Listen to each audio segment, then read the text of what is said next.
azure meadow of Athelgard. Dawn. The grass glows a soft bioluminescent blue. Leo, 10, wearing rumpled pajamas and looking utterly bewildered, lies flat on his back. He stares at the alien sky, his chest heaving with shallow, panicked breaths as he remains frozen in place. He does not know where he is, but the soft glow of the world. This world was unlike anything he had ever seen, and he knew this was not his world, for there were 4 moons in the sky. Leo, whispering, "Where am I?" Leo pushes himself upright. As he sits, he flicks his right wrist to shake off a strange tingling sensation. A dozen golden butterflies erupt from the empty air around his hand. They flutter in a shimmering cloud, their wings casting a warm light against the blue grass. Leo, gasping, Did I just make those? Leo, breathless, "They're real. They have to be real." Leo slowly extends his index finger toward a butterfly hovering inches from his nose. The moment his skin brushes its wing, the butterfly shatters into a cloud of golden embers. The sparks drift onto his palm, warm and tingling, before fading into nothing. Leo, no, come back. He swipes his hand through the air to catch the falling light, but his sudden movement conjures a fresh burst of silver dragonflies that zip away into the glowing meadow. Leo, frightened, "I'm doing it. Every time I move, I'm making things." He pulls his arms tight against his chest, squeezing himself into a ball. Leo, stay still. Just stay still, Leo. He watches the dragonflies disappear into the horizon of the blue field. The silence of the meadow is heavy, broken only by the soft hum of the grass beneath him. Leo, shaking, "Stop it. Please, just stop." Leo tries to grab a handful of drifting embers, but his fingers spark. A chaotic swarm of silver dragonflies explodes from his palms, buzzing frantically around his head. Leo, panicked, "No, I didn't mean to." He flinches as more creatures shimmer into existence with every jerky movement. Terrified, Leo pulls his knees to his chest and wraps his arms tight around himself, tucking his head down.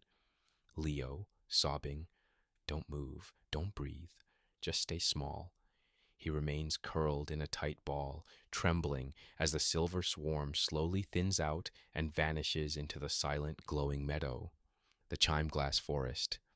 Day. Towering trees of translucent crystal sway in the breeze, singing with a delicate metallic ring. Leo stands at the forest's edge, his arms pinned rigidly to his sides. He is a statue of forced composure, his eyes wide and fixed on the shimmering path ahead. He takes a single, agonizingly slow step forward, his boot barely touching the crystalline soil. Leo, whispering, "Slow. Just keep it slow."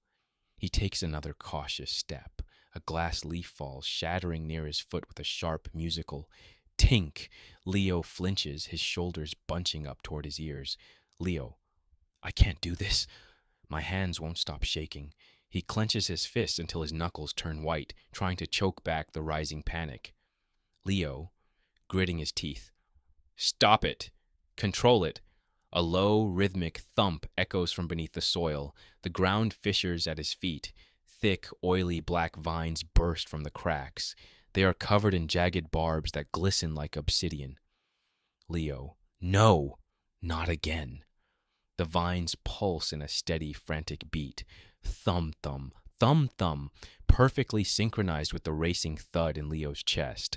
They lunge upward, coiling around the glass trees and choking the melodic chimes into a dull, grinding silence. Leo, terrified, "It's following me. It's inside the ground." As his breath hitches, the briars surge higher, weaving a wall of thorns that boxes him in. The rhythmic pulsing of the vines grows louder, vibrating through the soles of his boots. As Leo is looking up, something appears in the 3-moon sky. A dragon. The dragon circles overhead, its scales reflecting the crystalline forest like 1,000 mirrors. It dives, opening its jaw to release a heavy, shimmering mist. The cloud of silver vapor settles over the black vines. Instantly, the obsidian thorns frost over, turning into pale, translucent ice. Leo, gasping, Is it helping me? The rhythmic pulsing of the vines slows, frozen in time. Leo stares at his own reflection in the ice, his eyes darting wildly. His chest begins to heave. Leo, get me out of here, please. His heart hammers against his ribs. As his pulse quickens, a violent vibration ripples through the air. The frozen cage groans. Tiny cracks spiderweb across the icy briars, glowing with a frantic red light that matches the tempo of Leo's panic. Leo, screaming, stay back. The ice shatters. Thousands of razor-sharp shards explode outward, raining down like glass diamonds as the vines disintegrate into a freezing dust. Leo falls to his knees, shielding his head as the dragon lets out a haunting, melodic cry and vanishes back into the clouds.